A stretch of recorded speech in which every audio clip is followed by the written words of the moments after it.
ǹjẹ́ àtúnkù dédé àsìkò yìí níbi yòówù kẹ́tì láǹfààní látún ti máa darapọ̀ mọ́ wa lórí ìkànnì Arólé Bàbá 1010 TV ìkànnì kan gbòógì tó yà lára ọ̀tọ̀ látàrí ìròyìn ajá balẹ̀ ètí Elédùmarè tó fi jíǹkí wa tó sì fi rọ̀ wá lọ́rùn lórí ìkànnì aláyọ̀ tá a wà yìí ojú tẹ kú fún wò wá ojú náà ò ní fọ́ etí tẹ fi ń gbọ́ wọ etí náà ò ní di láṣẹ lọ́wọ́ Elédùmarè ìròyìn fún ti àsìkò yìí náà látúnṣe bẹ́ẹ̀ tá gbálégbòde tá a mú wá sójú mọ́ máwòrán àtẹ́tí ìgbọ́ ẹ̀yin tẹ́ jẹ́ olólùfẹ́ wa á kí gbogbo wa pé ẹ kú fẹ́ ẹ kú àdúrótì gbogbo gbà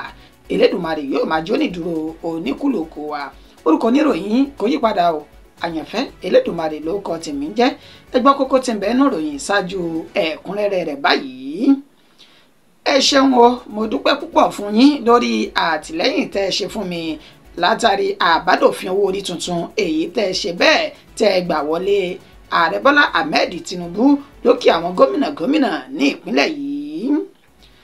Alábòsí ni yín ọ̀dàlẹ̀ sí ni yín pẹ̀lú kódà agbẹ̀yìnbẹ̀bọ̀jẹ́ ni yín àgbáríjọ àwọn ìgbìmọ̀ Àrẹwà ni wọ́n sọ̀kò ọ̀rọ̀ sáwọn gómìnà ilẹ̀ Haúsá lórí bọ́n ṣe bẹ́ẹ̀ ṣe àtìlẹ́yìn fún àbádòfin àtúnṣe owó orí tuntun ti Ààrẹ Bọ́lá Ahmed Tinubu. Ẹ jẹ́ kí n sáré dé ìpínlẹ̀ Abia lọ́hùn-ún níbi tẹ́gbẹ́ òṣèlú Labour Party ti pariwo síta pé irọ́ ni o gómìnà ó tì kò fẹ́gbẹ́ òṣèlú náà sílẹ̀ nítorí ẹ̀sùn ìkówójẹ tán fi kan alága tẹ́lẹ̀ fún ilé ìfowópamọ́ First Bank Ọba Òtúndékò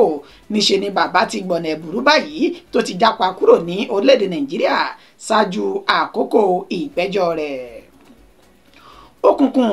bírímù láwọn apá ibì kan ní Àbújá lẹ́yìn táwọn ọmọ líle tí wọ́n jí wáyà kébù inú ilẹ̀ sá lọ ní olúùlú ilẹ̀ yìí ti ń ṣe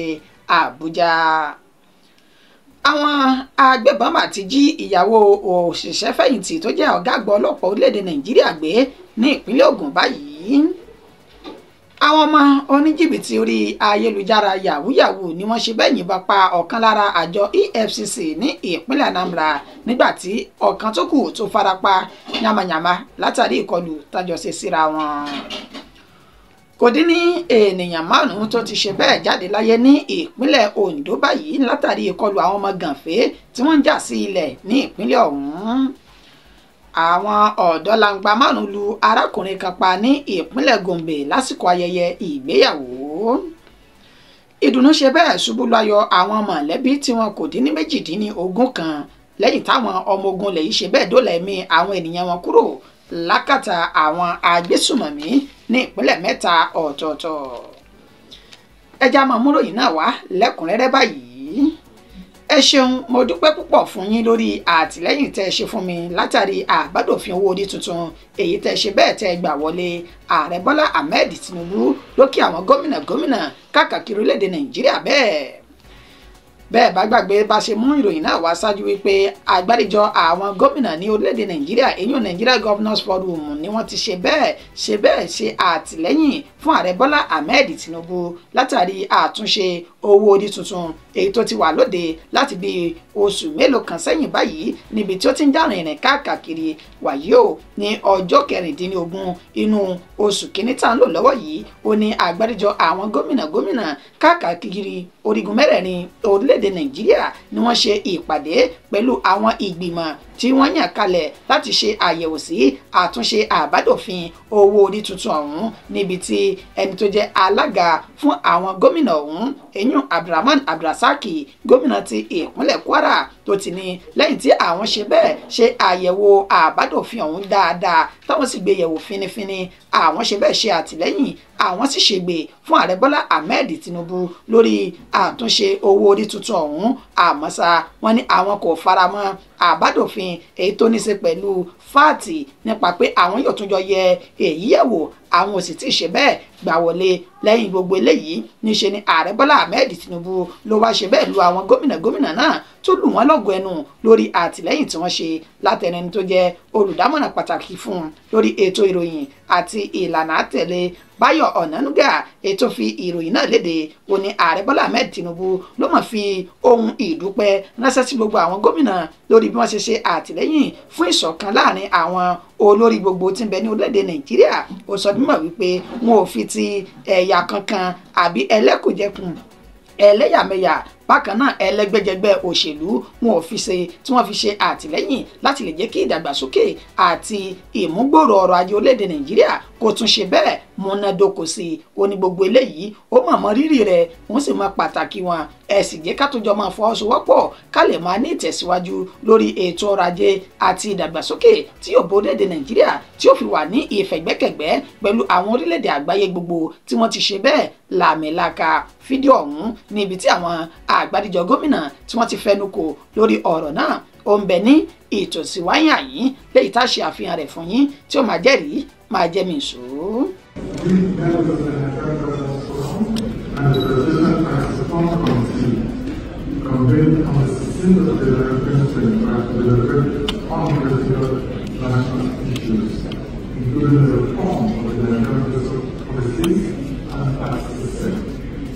And arrived at the following conclusions. The forum reiterated its strong support for the comprehensive reform of Nigeria's archaic tax laws. Members acknowledged the importance of modernizing the tax system to enhance fiscal stability and align with global best practices. 2. The forum endorsed a value-added tax slab shall be formed to ensure equitable distribution of resources as follows: 50% based on equality, 30% based on generation, and 20% based on profits. Number 3, members also agree that there should be no increase in VAT rate from 7.5% currently, or reduction in corporate income tax from the current 30% at this time to maintain economic stability. The forum advocated the continued exemption of essential goods of agricultural produce from VAT so that we can continue to safeguard the welfare of the Nigerian citizens and promote agricultural activity. 4. The meeting recommended that there should be no cabinet clause for telecom, nursery, and media in the sharing of the government levies in the bills. Number 5. The meeting supports the continuation of the legislative process at the National Assembly that will culminate in the eventual passage of the tax reform bills into law. The committee is signed by me, Chairman of the Direction, and the Director of Government Policy. Thank you very much.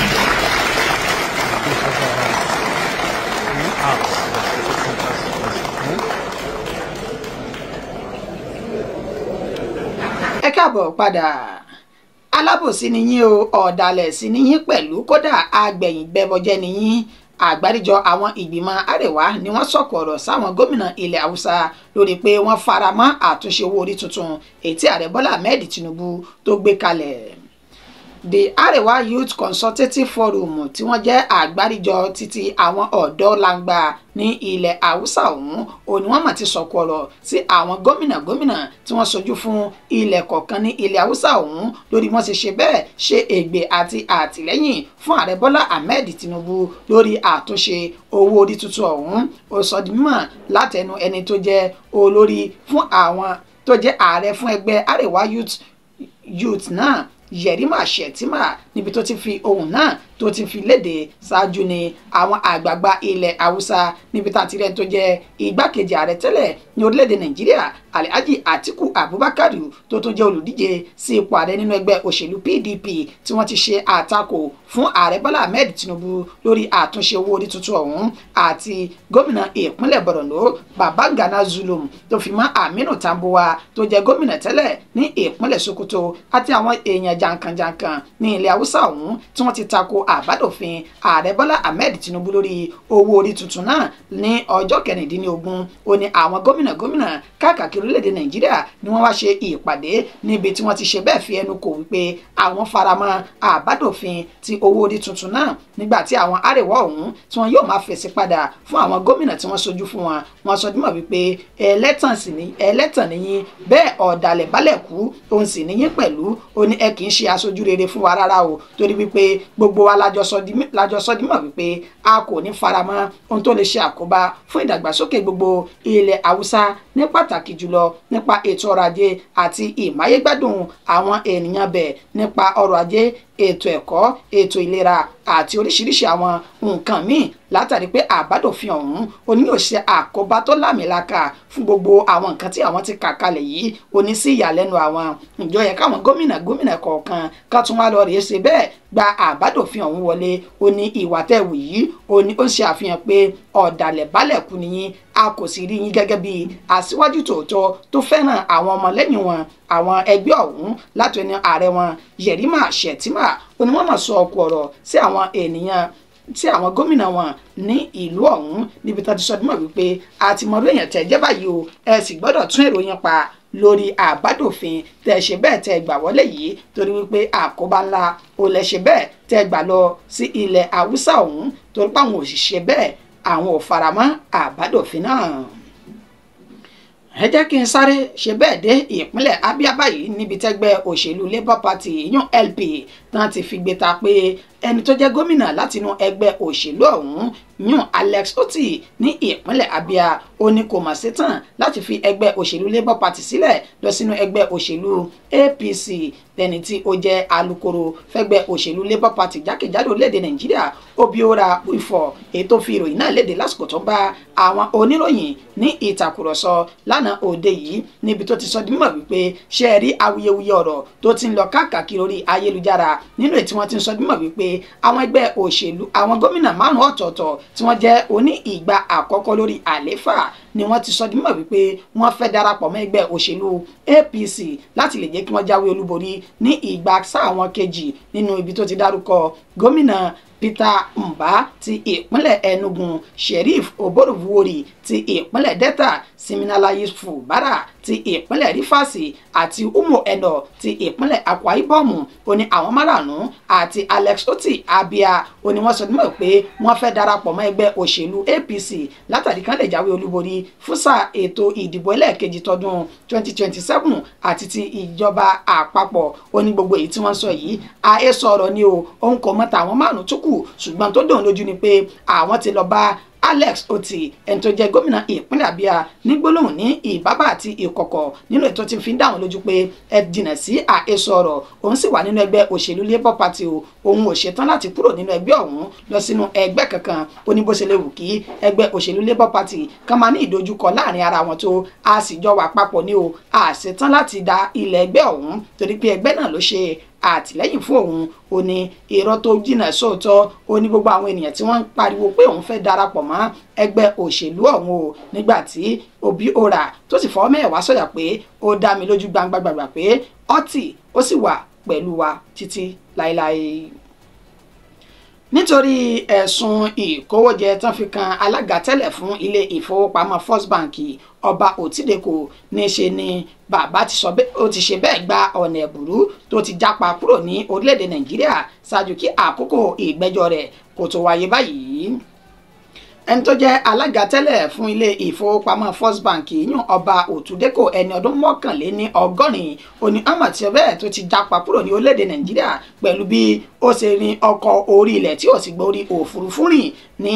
ààlà orílẹ̀-èdè Nàìjíríà sí Benin Republic. Gẹ́gẹ́ bí ìròyìn náà bí ó ṣe ti ń tẹ̀ wá lọ́wọ́, wọ́n fi ẹ̀sùn ìkówójẹ wọ́n fi kan ẹni tó jẹ́ alága tẹ́lẹ̀ fún ilé ìfowópamọ́ First Bank náà pẹ̀lú àjọ EFCC tí wọ́n fi ẹ̀sùn kàn nínú èyí tí wọ́n sọ dímọ̀ wípé owó tó tó 12.3 billion naira ó ní wọ́n ti ṣe bẹ́ẹ̀ kó jẹ tó ti ṣiṣẹ́ báṣubàṣu pẹ̀lú ẹni tó jẹ́ máníjà tẹ́lẹ̀ fún ilé ìfowópamọ́ ọ̀hún Stephen Ọlábísí Ọ̀nàsànyà láàrin ọdún 2013 àti 2014 nínú ètò wọn ti ní wọ́n máa bẹ̀rẹ̀ ìgbẹ́jọ́ wọn nílé ẹjọ́ gíga ìjọba àpapọ̀ tí ń bẹ ní ìpínlẹ̀ Èkó ní 20 oṣù yìí tí ń ṣe ọjọ́ Ajé Monday táwọn wò lọ́ọ̀kan yìí sí ìyàlẹ́nu àwọn ọmọ orílẹ̀-èdè Nàìjíríà ní í ṣe ní Òtúndéko ẹni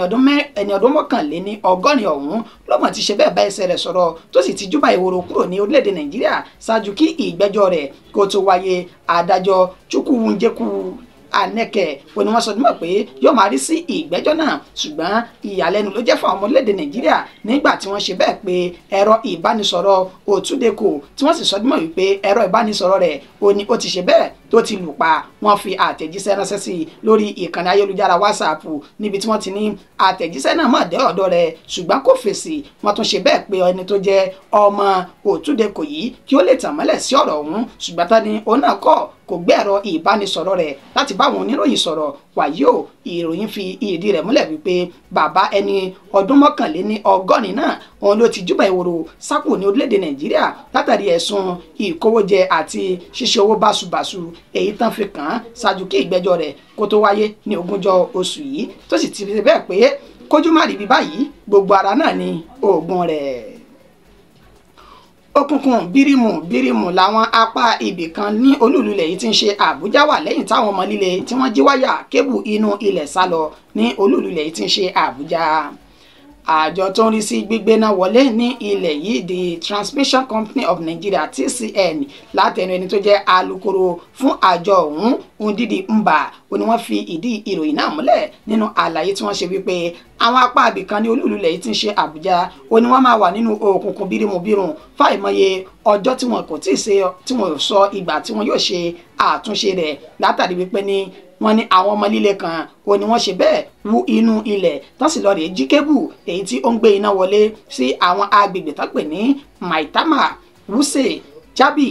Life Camp, Asokoro, Utako àti Mabushi ní gbogbo àwọn agbègbè yìí níbi tí àwọn iléeṣẹ́ ńláńlá tí wọ́n wà àti ibi tó jẹ́ wípé ibẹ̀ ní headquarter fún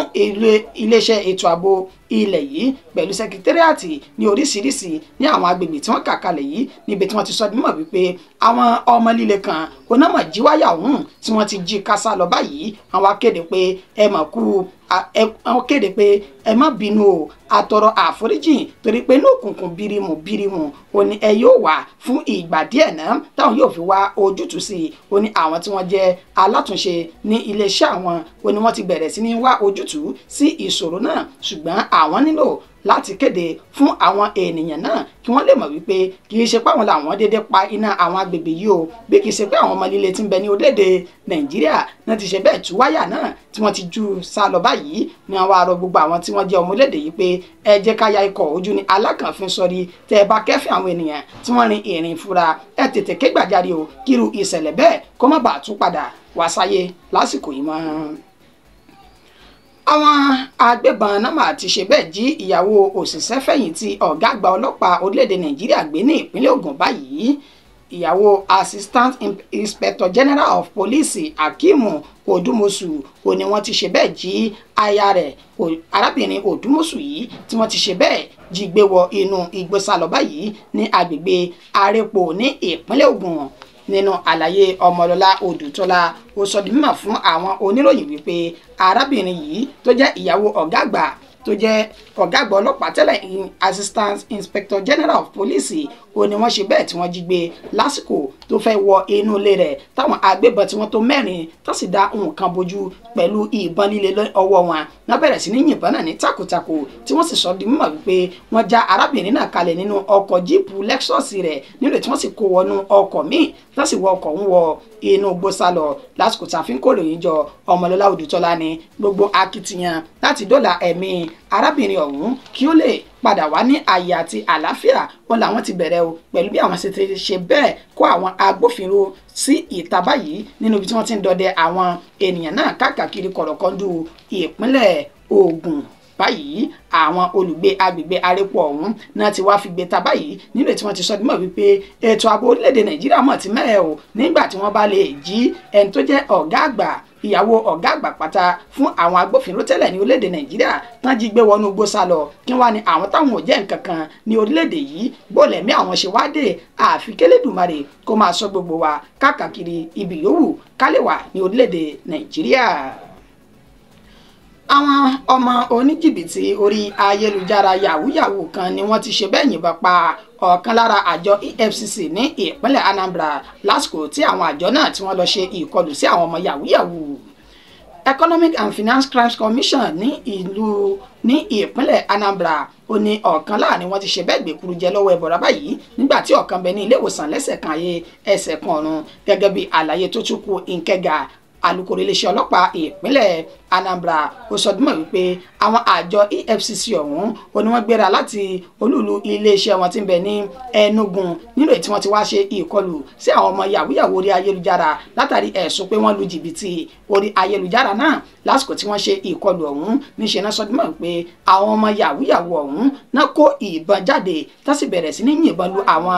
àjọ EFCC ọ̀hún nínú èyí tí ọ̀kan láàrin wọn tó ti ṣe bẹ́ẹ̀ gba èkúrú jẹ lọ́wọ́ ẹbọra nígbà tí ẹ̀kejì bẹ ní ẹsẹ̀ kan ayé ẹsẹ̀ kan ọ̀run báyìí lásìkò tá a fi ń kórè yín jọ a kò tí ì rí nǹkan kan gbọ́ láti iléeṣẹ́ àjọ EFCC ti ìpínlẹ̀ Enugu náà ṣùgbọ́n Tochukwu Nkega alukoro iléeṣẹ́ ọlọ́pàá ìpínlẹ̀ Ògùn ìpínlẹ̀ Anambra ó fìdí ìṣẹ̀lẹ̀ náà múlẹ̀ wípé àwọn àjọ EFCC ọ̀kan lára wọn ó ti jáde láyé báyìí látàrí ìbọn tí àwọn náà táwọn ọmọ yahoo náà tí wọ́n yìn lù tó sì ti fi páńpẹ́ òfin kó àwọn kọ̀ọ̀kan láàrin àwọn ọmọ yahoo ọ̀hún nígbà tí àwọn míì tí wọ́n ti júbà ehoro. Kò dín ní ènìyàn 5 tó ti ṣe bẹ́ẹ̀ jáde láyé ní ìpínlẹ̀ Ondo látàrí ìkọlù àwọn ọmọ gànfẹ́ tó tún wáyé ní ìpínlẹ̀ ọ̀hún. Ìgbà ẹlẹ́ẹ̀kẹta rèé tí ìròyìn náà yóò jáde ní ìpínlẹ̀ Ondo láàrin ọ̀sẹ̀ kan ṣoṣo pẹ̀lú bí àwọn ọmọ gànfẹ́ àti àwọn ọmọ ẹlẹ́gbẹ́ òkùnkùn pàṣẹ ti ṣe bẹ́ẹ̀ ṣe ìkọlù sí àwọn agbègbè kọ̀ọ̀kan ní ìpínlẹ̀ Ondo tẹ́ ẹ̀ bá gbàgbé àti mo wá ní ìlú Ọ̀wọ̀ ní ìjọba ìbílẹ̀ ìlú Ọ̀wọ̀ náà níbi tí àwọn ọmọ ẹgbẹ́ òkùnkùn tó ti ṣe ìkọlù sí àwọn ènìyàn tí ènìyàn 5 ti jáde láyé níbi ọ̀sẹ̀ mélòó kan sẹ́yìn bákan náà látún mú wá pé ní ìpínlẹ̀ Ondo ọ̀hún ní agbègbè Oweke àti Òkè Odò ní ìpínlẹ̀ Ondo náà ni wọ́n ti ṣe bẹ́ẹ̀ ṣekú pa ènìyàn 2 nínú ìkọlù tó sì tún dáná sun ààfin èyí tó ṣẹlẹ̀ lánàá òde yìí tí ń ṣe ọjọ́ Jímọ̀ tá a lò sẹ́yìn yìí ní agbègbè tó pè ní Gbálẹ́gì ìjọba ìbílẹ̀ Ìdànrè ní ìpínlẹ̀ Ondo ó ní ṣe àfihàn àwọn ọmọ gànfẹ́ nínú èyí tí wọ́n sọ dímọ̀ pé wọ́n ń jà sí ilẹ̀ èyí tó wà láàrin Ìdànrè àti Àkúrẹ́ nínú àlàyé Fúnmiláyọ̀ Ọdúnlámì alukoro iléeṣẹ́ ọlọ́pàá ìpínlẹ̀ Ondo tó fi ìdí ìṣẹ̀lẹ̀ náà múlẹ̀ ó sọ dímọ̀ wípé àwọn ọmọ gànfẹ́ ọ̀hún ó ní wọ́n kóra wọn jọ sínú ọkọ̀ pẹ̀lú ìbọn àti oògùn abẹnugọ̀ngọ̀ nínú èyí tí wọ́n lọ ṣe ìkọlù sáwọn ènìyàn tí wọ́n wà ní orí ilẹ̀ Gbálẹ́gì yìí ní ìjọba ìbílẹ̀ Ìdànrè níbi tó ti ṣekú pa ènìyàn 5 ọ̀tọ̀ọ̀tọ̀ nígbà tí wọ́n ti fi páńpẹ́ òfin mú àwọn 7 tí wọ́n fura sí pé wọ́n jẹ́ afurasí agbésùmọ̀mí aṣekúpani ọmọ gànfẹ́ ọ̀hún gẹ́gẹ́ bí àlàyé Fúnmiláyọ̀ ó ní àwọn bá oògùn abẹnujẹ̀njẹ̀ lọ́wọ́ àwọn ènìyàn yìí pẹ̀lú ìbọn tó jẹ́ ti ìbílẹ̀ àti ẹ̀tù ní inú ọwọ́ wọn tí wọ́n sì ti fi páńpẹ́ òfin gbé wọn báyìí tó ń bẹ ní àtìmọ́lé. Àwọn ọ̀dọ́langba 5 lu arákùnrin kan pa ní ìpínlẹ̀ Gombe lásìkò ayẹyẹ ìgbéyàwó tó wáyé lábúlé kan tán pè ní Jawuro Ali ní ìṣẹ̀lẹ̀ náà ni ó ti ṣẹlẹ̀ pẹ̀lú bá ṣe sọdúnmọ́ wípé àwọn ọ̀daràn 5 ọ̀tọ̀ọ̀tọ̀ tí wọ́n jẹ́ ọmọ kéékèèké ìtọ́jú orí wọn kò tí ì ju ọmọ ọdún 17 sí ọmọ ọdún 18 lọ tí ìṣẹ̀lẹ̀ náà tí wọ́n lu arákùnrin kan pa nínú àlàyé tí ẹni tó jẹ́ alukoro iléeṣẹ́ ọlọ́pàá ìpínlẹ̀ ọ̀hún Buhari Abdullahi ètò ṣe fún àwọn oníròyìn ó sọ dímọ̀ wípé àwọn ọ̀daràn náà níbi tá a ti rí Jawuro Babawuro ẹni ọdún 17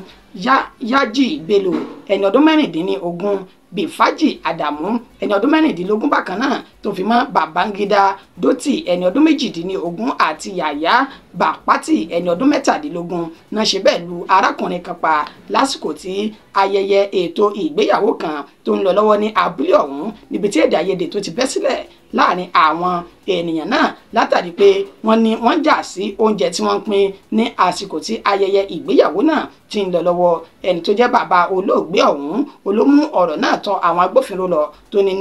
ọjọ́ 21 inú oṣù kejìlá ọdún 2024 ní nǹkan bí dédé agogo 10 alẹ́ ní ìṣẹ̀lẹ̀ náà. ó ní ó ṣẹlẹ̀ nígbà tó ti fi páńpẹ́ òfin mú àwọn márààrún báyìí tó sì ti wà ní gbàgà àwọn agbófinró níbi tí Buhari ti sọdún mọ́ pé tí ìwádìí àwọn bá ti fojú hàn tán àwọn yóò kọjú wọn sí ilé òfin. ìdùnnú ṣe bẹ́ẹ̀ ṣubú láyọ̀ àwọn mọ̀lẹ́bí 18 kan lẹ́yìn táwọn ọmọ ogun ilẹ̀ yìí dóòlà ẹ̀mí àwọn ènìyàn wọn kúrò lákàtà àwọn agbésùmọ̀mí ní ìpínlẹ̀ 3 ọ̀tọ̀ọ̀tọ̀. àwọn ọmọ ogun ilẹ̀ yìí tí wọ́n jẹ́ Operation Safe Haven alukoro ẹni tó jẹ́ alukoro wọn èyí Major General Samson Natipu olófi ìròyìn náà léde nínú ètò ti sọdún mọ́ wípé àwọn ṣe bẹ́ẹ̀ ṣe ìkọlù sí ibùba àwọn agbésùmọ̀mí ní àwọn ìpínlẹ̀ 3 ọ̀tọ̀ọ̀tọ̀ níbi tí wọ́n ti dóòlà ẹ̀mí ènìyàn 18 láti ti dá wọn padà sọ́dọ̀ àwọn mọ̀lẹ́bí wọn báyìí kúrò ní àkàtà àwọn agbésùmọ̀mí ajínigbé àti agbébọn ní ìpínlẹ̀ ọ̀hún. nínú àlàyé tí ó sọ di mímọ̀ wípé ní ìpínlẹ̀ Plateau àti Taraba nínú igbó kan tó pè ní Bangalala àti Kinishi ní ìjọba ìbílẹ̀ Wase àti Karim Lamido ó ní àwọn ti ṣe bẹ́ẹ̀ ṣe ìkọlù sí àwọn ènìyàn náà níbi tí wọ́n ti ṣe bẹ́ẹ̀ bà ọ̀pọ̀lọpọ̀ ilé ìgbé wọn tí wọ́n kọ́ sínú igbó náà jẹ́ tó sì dóòlà ẹ̀mí ènìyàn 18. wọn kò ṣàìsọ di mọ̀ pé àwọn fi ẹ̀mí àwọn agbésùmọ̀mí náà àwọn fi ṣòfò dànù lásìkò tí ìkọlù náà tó wáyé láàrin àwọn méjèèjì níbi tán ti dóòlà ẹ̀mí ènìyàn 18 tán sì ti fi wọn padà sọ́dọ̀ àwọn mọ̀lẹ́bí wọn báyìí. ìròyìn wa kò jù báyìí lọ fún ti àsìkò yìí akí oníyàn wípé ẹṣẹ ọlọ́kẹ́ ẹṣẹ ẹ̀yin tẹ́ bá wa jẹ́ ẹkú àìbínú ẹkú àtòrò àti àdúrótì Elédùmarè yóò máa wà pẹ̀lú ẹnìkọ̀ọ̀kan wa. ẹni tó wá ṣe bẹ́ẹ̀ ṣe àkójọpọ̀ ìròyìn yìí tó tún mú wá aṣojú mọ́ màwòrán yìí náà ní Àyànfẹ́ Elédùmarè mo kí wa o wípé ẹkú àdúrótì àsìkò pọ̀pọ̀ sísìn òpin ọ̀sẹ̀ Elédùmarè yóò fún wa ní ìsinmi aláyọ̀ láṣẹ lọ́wọ́ Elédùmarè. ó kọ́ mi ò ní yí padà títí dìgbà tátù padà máa pàdé. àdúrà mi ni wípé ẹ̀yin adìrẹ kì í yẹyin kídi rẹ̀ ṣẹ̀jẹ̀ aburú ó kéré ó tóbi kò ní ṣẹnì kọ̀ọ̀kan wa. ó dàbọ̀ fún tásìkò yìí.